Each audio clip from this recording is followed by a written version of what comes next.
नमस्कार, स्वागत है आपका हमारे खास कार्यक्रम विपक्ष के एकजुट होने का मौका। आज का विषय हमने ये रखा है 2024 का चुनाव सिर्फ एक साल दूर है।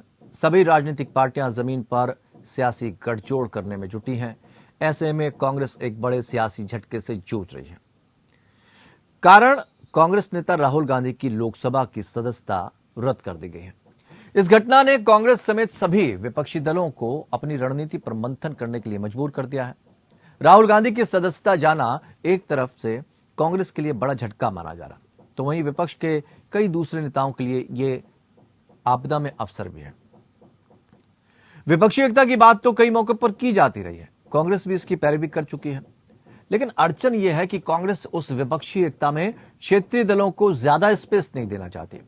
इसी वजह से विपक्षी एकता का बनना अपने आप में एक बड़ी चुनौती हो गया। विपक्षी खेमे में एक नहीं कई प्रधानमंत्री पद के उम्मीदवार हैं। कई नेताओं की अपनी अपनी महत्वाकांक्षाएं हैं।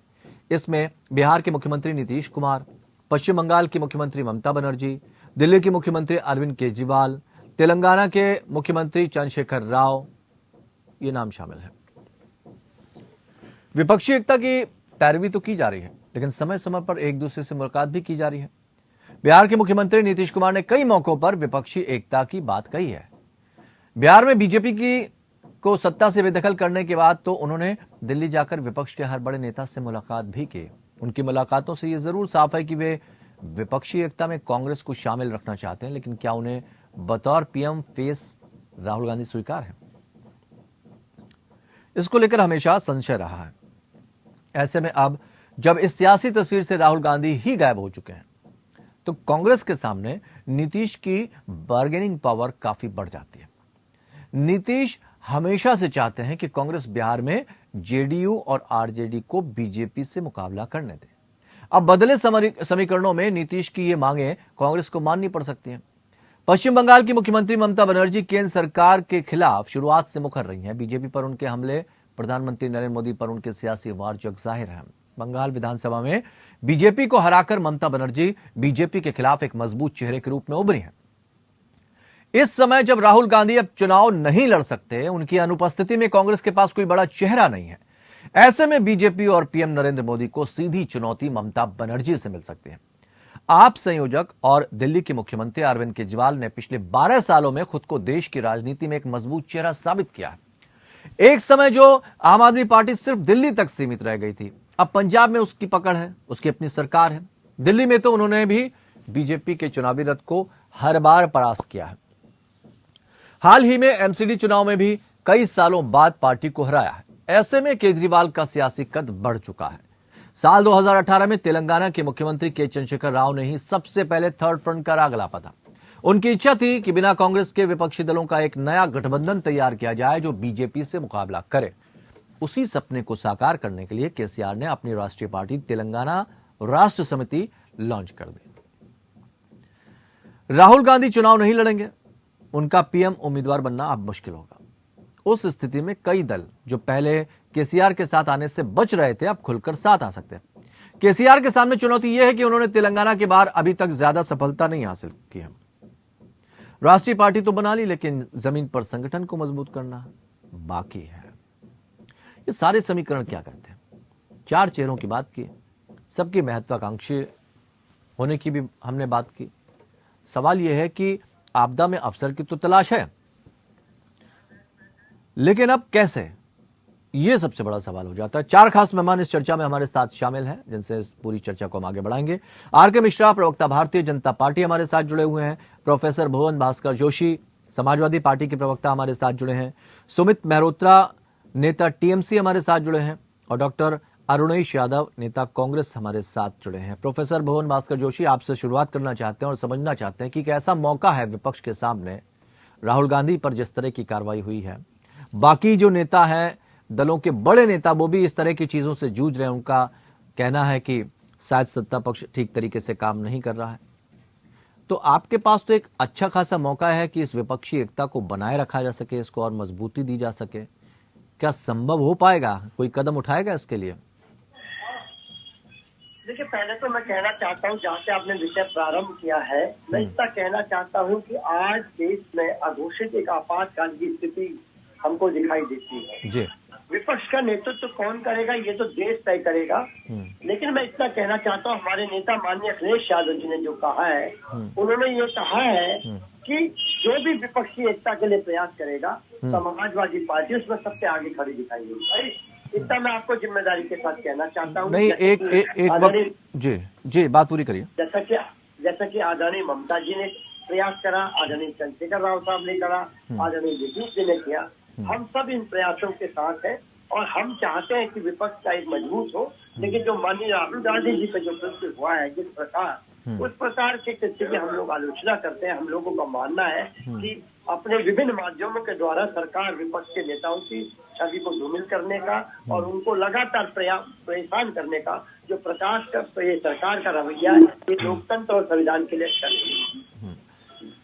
सुमित मेहरोत्रा जी, ममता बनर्जी एक वक्त राहुल गांधी के नेतृत्व पर सवाल खड़ी कर रही थी और पीएम पद का चूंकि चेहरा कांग्रेस लगातार उनको बता रही थी, इस वजह से नाराजगी भी थी, शायद सहयोग नहीं करना चाहती थी। लेकिन अब जब राहुल गांधी के ऊपर इस तरह की गाज गिर चुकी है, एक सहानुभूति भी उन्होंने जाहिर की है राहुल गांधी के प्रति, ऐसे में क्या संभव है कि कांग्रेस के साथ मिलकर गठबंधन तैयार किया जाए, एकता को बरकरार रखा जाए, या अभी भी अपने रास्ते ही चलना है? मैं पहले भी आपके चर्चा कह अभी चल रही है बात विपक्षी एकता की। जिस तरीके से भारतीय जनता पार्टी और एक अन्य एजेंसियां दोनों काम कर रहे हैं इस समय हिंदुस्तान में, पीएम मोदी जी और इनकी कुछ एजेंसियां कि विपक्ष को किसी तरीके से कमजोर करे, हमारे खिलाफ ये लड़ाई न लड़ पाए, तो ये आने वाले दिनों में देखने को मिलेगा कि जिस तरीके से माननीय ममता जी से हमारी विपक्ष को एक करने में लगी है, हम सभी लोग ये चाहते हैं विपक्ष एक होकर के चुनाव लड़े, एकजुटता से चुनाव लड़ेगा, तभी ये भारतीय जनता पार्टी से मुकाबला करेंगे। क्योंकि आज जिस तरीके से ये दो लोग, एक सीबीआई की, ईडी, इनकम टैक्स, सब लोग मिलकर के भारतीय जनता पार्टी को जिता रहे हैं। हम लोग ये चाहते हैं, देश की जनता चाहती है इन बेईमानों से जिस तरीके से आज इन्होंने देश के ऊपर कब्जा करा हुआ है, छुटकारा दिलाया जाए, और वो दिलाने में सक्षम है माननीय ममता जी भी। आपने देखा होगा पश्चिम बंगाल में जिस तरीके से इन लोगों ने चुनाव के दौरान क्या क्या अपशब्द बातें कहे थे, क्या क्या ड्रामा करा था, उसके बावजूद भी माननीय ममता जी भी इनसे लड़ती रही। नहीं, हमने ये सवाल सुमित जी इसलिए आपसे पूछा क्योंकि ममता बनर्जी ने नेतृत्व क्षमता को लेकर सवाल उठाए थे और बिना कांग्रेस के मोर्चा बनाने की कोशिश की जा रही है, जबकि कांग्रेस कह रही है कि बिना हमारे संभव नहीं है जो लड़ाई आप लड़ना चाहते हैं। इसलिए राष्ट्रीय एकता की तो बिना कांग्रेस को लिए आप आगे बढ़ना चाहते थे, अब क्या रणनीति रहेगी ये पूछना चाहता हूं। बात तो विपक्षी एकता की हो रही है ना। ऐसा नहीं है, देखिए 2014 में ये लोग चुनाव लड़े, अकेले से नहीं जीत पाए, 2019 में लड़े, नहीं जीत पाए, तो भाई अब क्षमता अगर माननीय ममता जी के अंदर है भारतीय जनता पार्टी को रोकने की, क्यों नहीं हम लोग कर सकते? हम लोग कर सकते हैं, हम लोग लड़ेंगे, चुनाव लड़ रहे हैं। देखिए हमने मतलब कांग्रेस को साथ नहीं लेंगे ना। देखिए अभी विपक्ष एकता की बात हो रही है, कांग्रेस अगर आना चाहती है, आज तो खैर मैंने राहुल गांधी जी को अपनी सदस्यता बचानी है। चलिए अरुणेश जी, सुमित जी, हमने भुवन जी को भी सुना, सुमित जी को भी सुना, और सुमित ये कह रहे हैं कि हम विपक्षी एकता की बात कर रहे हैं, लेकिन उस विपक्षी एकता में शायद उनके लिए कांग्रेस नहीं आती है अभी भी। अब कांग्रेस क्या करेगी? बड़ा संकट है उसके सामने।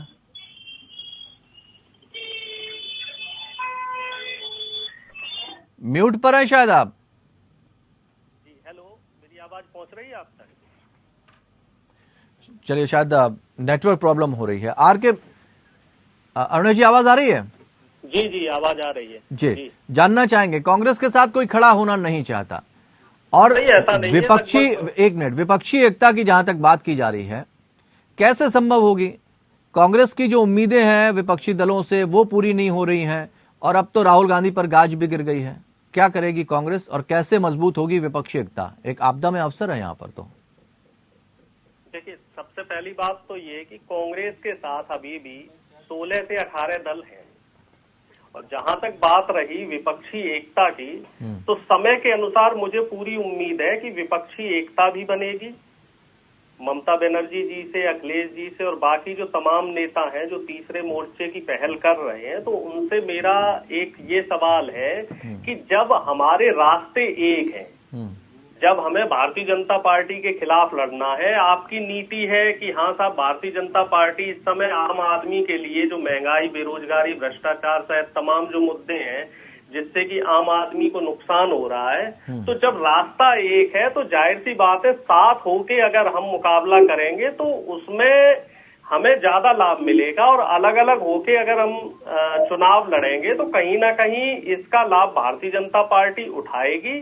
तो इस चीज को विपक्षी दल समझना ये होगा। कहना चाह रहे हैं कि भाई जब लड़ाई हम लड़ने जा रहे हैं तो बराबरी की बात करिए ना। कांग्रेस की अगुवाई में 2024 लड़ा जाएगा, इससे उन्हें आपत्ति है कि कांग्रेस कमजोर भी है, उसे साथ भी चाहिए, और वो खुद को बड़ा भी बता रही है। तो अहंकार भर गया जिस वजह से विपक्षी दल साथ नहीं आना चाहते हैं। नहीं नहीं, ऐसा कुछ नहीं है।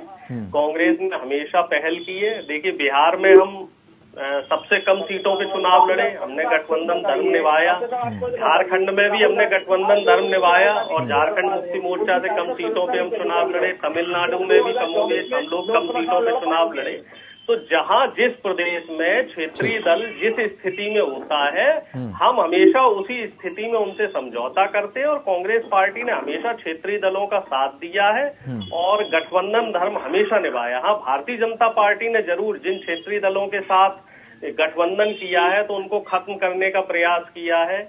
चाहे आप तमिलनाडु में जयललिता जी की पार्टी को देख ले, चाहे शिवसेना को देख ले। आर.के. मिश्रा जी, ठीक है आर.के. मिश्रा जी, लगातार सत्ता पक्ष, ये आरोप है, मैं नहीं कह रहा हूं, विपक्षी दल अरुणेश भी यही कहना चाह रहे हैं कि आपको लगता है कि कोई किसी का कद बड़ा हो रहा है, घबराहट शुरू हो जाती है, इंद्र की तरह सिंहासन हिलने लगता है और उसको खत्म करने की सारी कोशिशें शुरू कर दी जाती हैं। विपक्षी दलों की आवाज दबाई जा रही है, उनके ऊपर जांच एजेंसियां बिठाई जा रही हैं और सदन में उनको बोलने नहीं दिया जा रहा है, और उसके बाद ये जो वर्तमान कार्रवाई सामने आई है, बड़े आरोप लग रहे हैं आपके ऊपर। यानी आप खुद लड़ाई वैसे नहीं जीत सकते हैं, लेकिन दबाव के जरिए या इस तरह के काम करके ही जीत पाएंगे। रविंदर जी, अभी जो बदले हुए जो समीकरण है, जब राहुल गांधी जी की सदस्यता जब रद्द हो गई है, तो अब देखिए क्या है, राजनीति में हर वक्त आपके समीकरण बदलते रहते हैं। आरोप बिल्कुल हैं, मैं उस आरोप पर भी जाऊंगा, लेकिन इससे पहले मैं एक चीज जरूर कहना चाहूंगा, जो विपक्षी एकता की बात कर रहे थे, आज कांग्रेस को जिस तरह से, चाहे अखिलेश जी हो चाहे ममता जी हो, उन्होंने पहले से ही बता रखा है जो कि मैं कांग्रेस के बिना इस थर्ड फ्रंट की बात कर रहा हूं मैं। तो आज कांग्रेस को बिल्कुल हाशिए पर लाने वाले केवल आप ये कहेंगे जो कि भाजपा के ऊपर में आप आरोप लगाएंगे, मुझे लगता है जो कि विपक्षी पार्टियों को देखना चाहिए। नहीं, भाजपा पे आरोप इसलिए लगाया क्योंकि भाजपा ने नारा दिया था कि कांग्रेस मुक्त भारत चाहिए।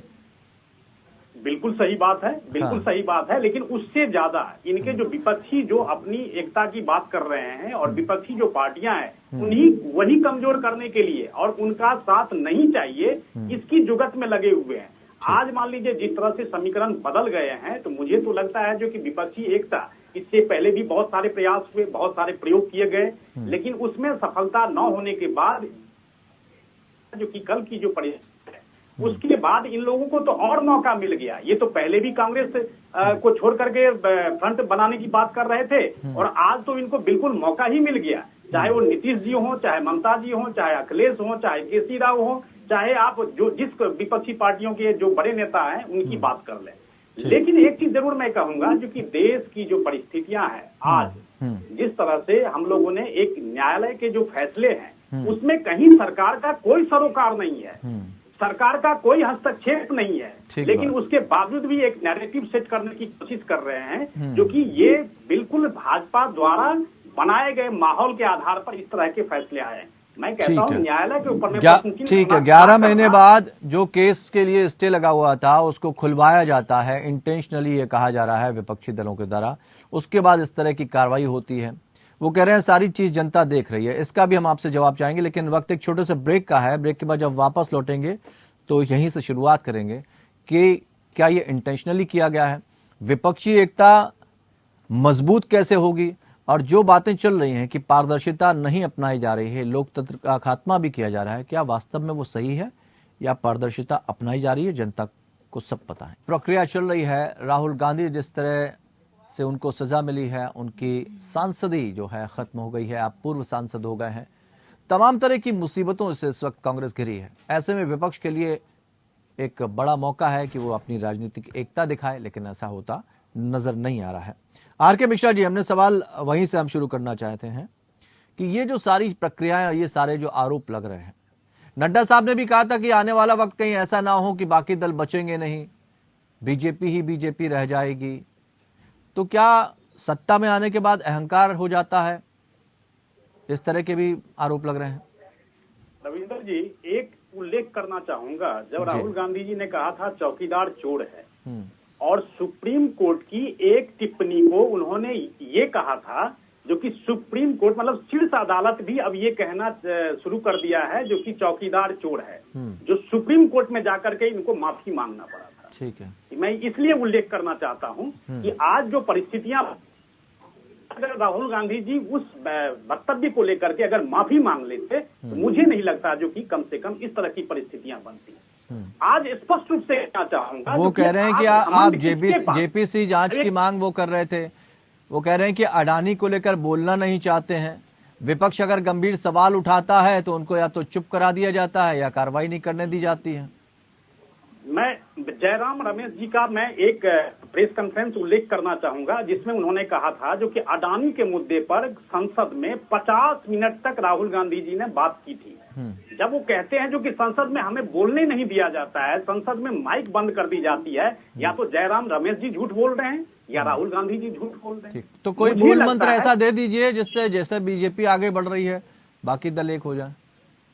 नहीं, मैं तो वही तो चीज कह रहा हूं, जो कि आज अगर विपक्षी एकता की बात हो या कौन कितना घमंडी है, इसकी अगर बात करें तो मुझे लगता है जो कि न्याय करना चाहिए था और इस तरह की स्थिति नहीं बनती। मैं आज स्पष्टता के साथ कहना चाहूंगा इस चीज को, लेकिन उन्होंने किस तरह की घमंड दिखाई, किस तरह की ईगो दिखाई, और मुझे लगता है तभी जाकर के इस तरह की परिस्थिति बने। तो आरोप प्रत्यारोप लगते रहते हैं, इसलिए मुझे नहीं लगता जो कि विपक्षी एकता हो चाहे किसी तरह की कोई बात हो, मुझे लगता है जो कि कम से कम अपने अंदर में विपक्षी पार्टियों को अपना मंथन करना चाहिए। जी, भुवन भास्कर जोशी जी, क्या आप अपनी लड़ाई सब अपने अपने हिसाब से लड़ेंगे?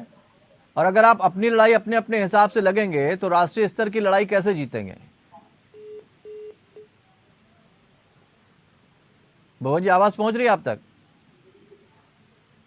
चलिए, संपर्क टूट गया। सुमित जी, यही सवाल हम आपसे भी करना चाहेंगे। अगर सब अपनी अपनी लड़ाई लड़ने की बात कह रहे हैं तो सब अलग थलग नहीं पड़ जाएंगे, और शायद ये रणनीति हो। आपको लगता है कि सत्ता पक्ष की ये रणनीति हो जिससे आप अलग थलग रहे तो उनको तो फायदा ही होना है? देखिए रविंद्र भाई, बिल्कुल भारतीय जनता पार्टी और उनकी जांच एजेंसियां यही चाहती है कि विपक्ष, चाहे वो राहुल गांधी हो, चाहे ममता बनर्जी हो, चाहे किसी भी पार्टी कोई सा नेता हो, सब लोग अलग होकर के लड़े चुनाव। ये लोग चाहते ही एक होकर चुनाव। अगर एक होकर के सारा वक्त चुनाव लड़ेगा तो मैं निश्चित तौर पे बता सकता हूँ कि भारतीय जनता पार्टी को 2024 में सरकार बनाना बहुत मुश्किल पड़ेगा। नहीं तो इसमें भारतीय जनता पार्टी की क्या दोष? अगर ममता बनर्जी नेतृत्व पर सवाल उठा रही हैं, अगर वो कह रही हैं कि राष्ट्रपति उपराष्ट्रपति का चुनाव होता है, उसमें जो सिलेक्शन होता है, जो चुनाव होता है या जो चेहरा चुना जाता है, उसमें ममता बनर्जी अपना साथ देती हुई नजर नहीं आ रही हैं, वो सारी नाराजगी है। या फिर उपचुनाव होता है पश्चिम बंगाल में, उसमें कहती है वो कांग्रेस और बीजेपी मिल गए हैं। इस तरह की बयानबाजी से कैसे एक दूसरे का सम्मान बरकरार रहेगा? आप लोग एक साथ आ सकेंगे? समय पर देखा गया है, हर चीज देखी गई है। जब जब चुनाव आए हैं, इनकी जांच एजेंसियों ने हर प्रदेश में जाकर के अपना डेरा डाला है, वहां के नेताओं को उठाया, धमकाया। नहीं, इन 3 सवालों में जांच एजेंसी का तो सवाल ही नहीं उठा ना। ये जो सवाल हमने आपसे मूल किए, जिसमें अब नेतृत्व की क्षमता पर सवाल, इसमें कहां जांच एजेंसी आ रही है? अगर वो कहनी कांग्रेस बीजेपी मिल गई तो इसमें कहां जांच एजेंसी आ रही है?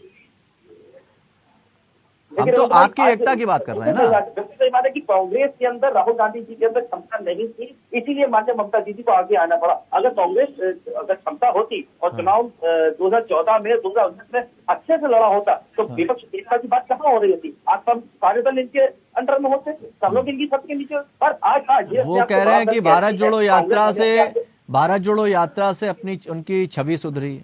उस भारत जोड़ो यात्रा के बाद हिमाचल का चुनाव जीत लिया। उस भारत जोड़ो यात्रा के बिहाफ पे वो कह रहे हैं पश्चिम बंगाल से भी वो उपचुनाव में सीट निकाल ले गए। आप कह रहे हैं कि अगर वो मजबूत होते तो ऐसा हो जाता। और क्या एग्जाम्पल दिए जाते हैं?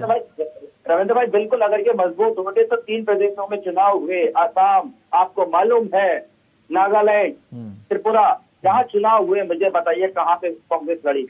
कम से हम जहाँ 0 पे थे, मेघालय में 0 में थे, और वहां पे हमारे पास सीटें आए, कितने दम से लड़े। और आज कांग्रेस इतनी बड़ी पार्टी होने के बाद, हम सारा विपक्ष यही तो कह रहा है, सब यही कह रहे हैं कि इतनी बड़ी पार्टी होने के बाद सारी चीजें होने के बाद। नहीं, कभी कभी ऐसा होता है ना सुमित जी, कभी कभी ऐसा होता है, बहुत कुछ पाने के चक्कर में सब कुछ चला जाता है।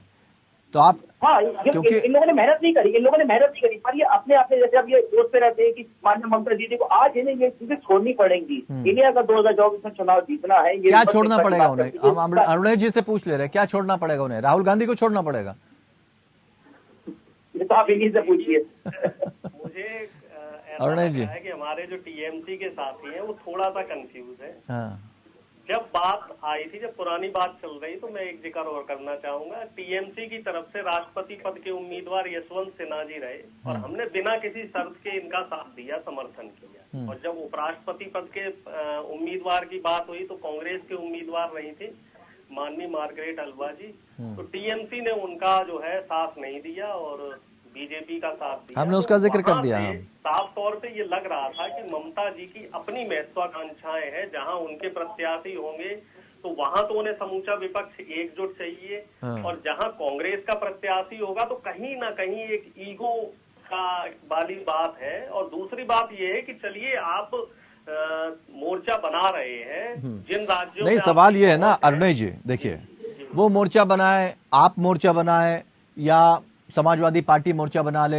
या केसी राव मोर्चा बना ले, उसका कोई फर्क नहीं पड़ता। फर्क ये पड़ता है एक पटल पर बैठिए तो आप बैठकर ही तो चीजें तैयार करेंगे। लेकिन वो कह रहे हैं कि साहब हम चुनौती दे सकते हैं भारतीय जनता पार्टी को, टीएमसी कह रही हम चुनौती दे सकते हैं। तो सबकी जब अपनी अपनी महत्वाकांक्षाएं जुड़ी है तो बीजेपी के लिए तो रास्ता और आसान हो गया। बिल्कुल, बहुत आसान है। देखिए, अपनी महत्वाकांक्षाओं को सभी दलों को नीचे रखना पड़ेगा। हमारा मुख्य लक्ष्य होना चाहिए 2024 के लिए कि भारतीय जनता पार्टी को सत्ता से बेदखल कैसे किया जाए। और उसके लिए आपकी बात बिल्कुल सही है, जितने ज्यादा दल एक साथ होकर चुनाव लड़ेंगे तो उसमें क्या होगा कि वोट डिवाइड नहीं होगा। एक अंग्रेजों की पॉलिसी हुआ करती थी डिवाइड एंड रूल वाली, जिसका आरोप लगता रहा कांग्रेस के ऊपर। बट के चुनाव लड़ेंगे तो निश्चित रूप से सभी को नुकसान होगा। और रही बात 2024 ठीक है, में चलते कौन चलते नेतृत्व करेगा, ठीक है, चलते प्रधानमंत्री चलते आर के प्रत्याशी मिश्रा जी का भी कौन होगा, वक्तव्य ले लेते बाद में भी हैं। आर के फैसला मिश्रा किया जी, जा सकता है। जी। भारतीय जनता पार्टी जिस तरह से जिस तेजी से जा रही है, ये कहा जा रहा है कि भाई एक चेहरे पर आप लोग जीत लेते हैं, आपकी एक्टिवनेस पर भी बड़े कभी सवाल खड़े नहीं होते हैं कि भाई एक चुनाव खत्म होता है आप दूसरे के लिए एक्टिव हो जाते हैं। लेकिन ये सारी एक्टिवनेस विपक्ष पे ही क्यों नजर आती है? कुछ तो छोड़ दीजिए, कम से कम कुछ तो छोड़ दीजिए जो विपक्षी दलों के लिए बचा रह जाए। विपक्षी दलों के लिए सब कुछ उन्हीं के लिए है। मैं तो कह रहा हूँ सारा मौका उन्हीं के पास है। लेकिन एक चीज जरूर मैं कहूंगा, जो कि 2024 हो चाहे 2019 या 2014, हमारा संगठन इतना मजबूत है। हम लोग बहुत जमीनी स्तर पर काम करते हैं, तो संगठन मजबूत होने के साथ साथ मैं देख रहा हूं यहाँ पर जितने भी विपक्षी पार्टियां हैं, इनके संगठन के अंदर में जिस तरह की उठापटक है, जिस तरह की कोऑर्डिनेशन का अभाव है, ये बहुत जरूरी है। जो कि किसी भी पार्टी को अगर सशक्त बनाना है, उसका संगठन मजबूत होना चाहिए, चाहे वो निचले स्तर पर हो चाहे ऊपरी स्तर पर हो। तो मैं ये चीज जरूर कहूंगा, जो कि पहले विपक्षी एकता की ठीक है, समय इतना ही था। बहुत बहुत शुक्रिया आप सभी लोगों का हमारे साथ जुड़ने के लिए, इस चर्चा में शामिल होने के लिए। लेकिन विपक्ष को सोचना होगा। भारतीय जनता पार्टी से हमने यही पूछने की कोशिश की, वो कह रहे जब संगठन में शक्ति होती है और संगठन आपको मजबूत करना, साथ ही एक मंच पर आना होगा और एक ही तरह से कदमताल करते हुए आगे बढ़ना होगा, तभी कोई भी लड़ाई जीती जा सकती है। तो आपदा जरूर है, लेकिन आपदा में ही अवसर छिपे होते हैं। समस्या होती है तो समस्या में ही समाधान भी छिपा होता है। इस बात पर विपक्ष को गौर करना होगा, तभी वो 2024 की फतह कर पाएंगे। फिलहाल इतना ही, नमस्कार।